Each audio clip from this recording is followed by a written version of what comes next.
साथियों नमस्कार, स्वागत है आप सभी का मेरे चैनल जीएस टिप्स पर। आज के वीडियो में मैं आपको बताने जा रहा हूं कि एनआईसी द्वारा जो स्टूडेंट पोर्टल लागू किया गया है, जिसमें सभी सरकारी और गैर सरकारी स्कूल के शिक्षकों को उनके विद्यालय में कक्षा पहली से लेकर 12वीं तक पढ़ने वाले बच्चों के नामों की एंट्री करनी है, उनकी सभी जानकारियों की एंट्री करनी है। तो आइए इसको कैसे करना है आज मैं इस वीडियो में आपको A to Z step by step सब कुछ बताऊंगा। दोस्तों, इसके लिए आपको यूज़र आईडी और लॉगिन पासवर्ड की आवश्यकता होगी। इसका यूज़र आईडी सरकारी स्कूल के शिक्षकों के लिए जो cgschool.in में अपना यूज़र आईडी और जो पासवर्ड बनाए थे वही यूज़ करना है, और जो अशासकीय विद्यालय के शिक्षक हैं वे cgschool.in में जब बच्चों के फीस की जानकारी देते समय अपना पासवर्ड और आईडी बनाए थे, उस आईडी पासवर्ड का ही इस्तेमाल इसमें करना है।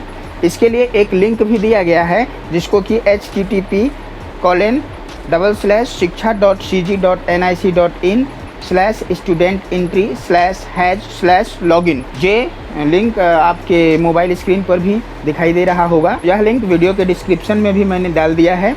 आपको केवल वीडियो के डिस्क्रिप्शन में जाना है और उस लिंक को सीधा क्लिक कर देना है। चलिए लिंक को क्लिक करते हैं। लिंक को जैसे ही क्लिक करेंगे आपके मोबाइल स्क्रीन पर कुछ इस प्रकार का पेज स्टूडेंट एंट्री के नाम से ओपन हो जाएगा।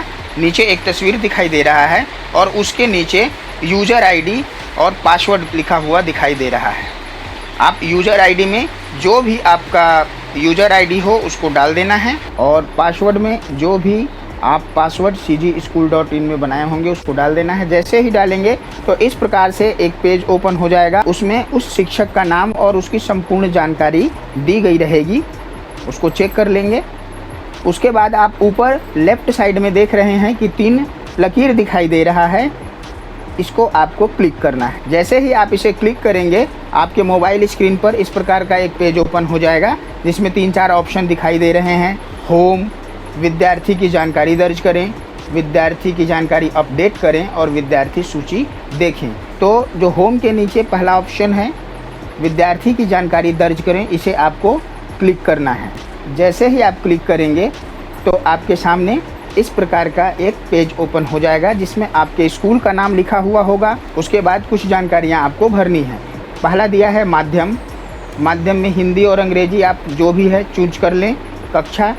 कक्षा जैसे मैं दूसरी चुन लेता हूँ। इसमें एक चीज़ का ध्यान रखना है कि जब भी आप एंट्री करेंगे तो सत्र 2020-21 में जो बच्चे पहली में थे उनका नाम दूसरी में, दूसरी वाले का तीसरी में, तीसरी का चौथी में, इसी प्रकार से एक एक क्लास आगे करके भरना है। और क्लास 1, क्लास 6, क्लास 9 में जब हमारा एडमिशन हो जाएगा उस समय इन बच्चों का नाम एंट्री करेंगे।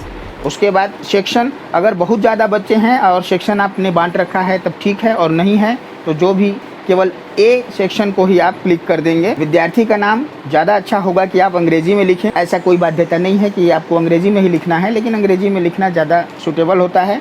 यहाँ विद्यार्थी का सरनेम लिखना है। इसमें सरनेम लिखना कंपलसरी है। जितने भी पॉइंट हैं उनके आगे अगर लाल रंग से स्टार बना है इसका मतलब है कि आपको लिखना पड़ेगा। उसको बिना लिखे आप आगे नहीं बढ़ सकते। इसलिए अच्छा ये होगा कि एडमिशन के समय बच्चों का पूरा नाम लिखा जाए। इसके बाद पिता का नाम, माता का नाम, अभिभावक का नाम जो भी है तीनों में से किसी एक को आप लिख सकते हैं। अभिभावक का नाम लिखने के बाद आपको लिंग का चयन करना है बच्चे के।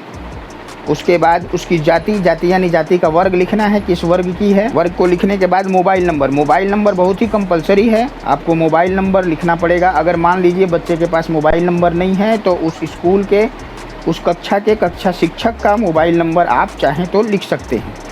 उसके बाद उसकी जन्मतिथि लिखनी है। जन्मतिथि के लिए आपको एक कैलेंडर दिया होगा। यहाँ देखिए जनवरी लिखा है, बगल में 2017 लिखा है। जैसे ही आप 2017 को क्लिक करेंगे तो सारे सन का ऑप्शन आपके पास आ जाएगा। अब ये बच्ची मान लीजिए 2015 की है तो इसको सेलेक्ट कर लिए।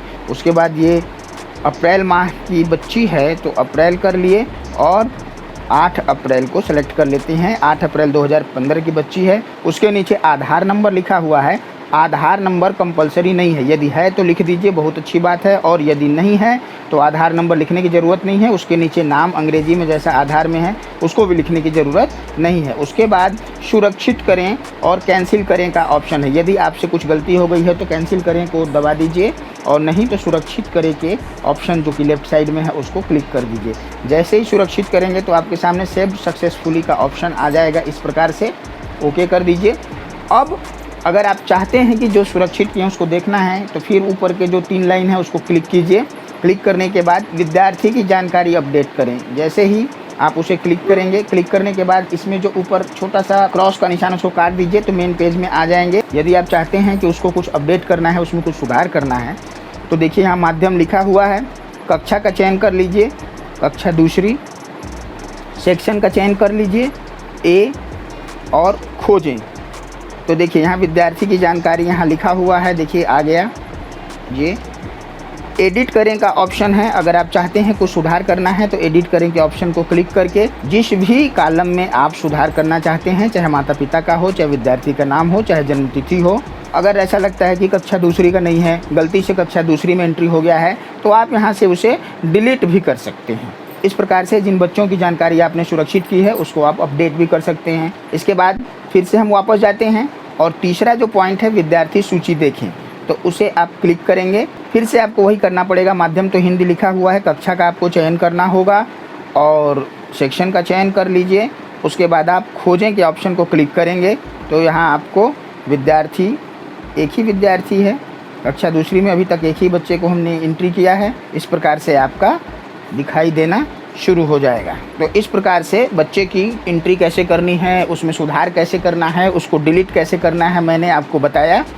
अगर आप चाहते हैं कि उसका प्रिंट ले लें तो आप यहाँ से प्रिंट को क्लिक करेंगे और इस बच्चे की एक जानकारी जो है आप सेव कर सकते हैं, चाहे तो स्क्रीनशॉट खींच सकते हैं। तो इस प्रकार से आपने देखा कि कैसे हम बड़ी आसानी से स्टूडेंट पोर्टल में बच्चों का नाम एंट्री कर सकते हैं। और ये ध्यान रखेंगे, इस पोर्टल में बच्चों के नाम एंट्री करने की अंतिम तिथि 10 जून है। वीडियो को देखने के लिए आप सभी का बहुत बहुत धन्यवाद।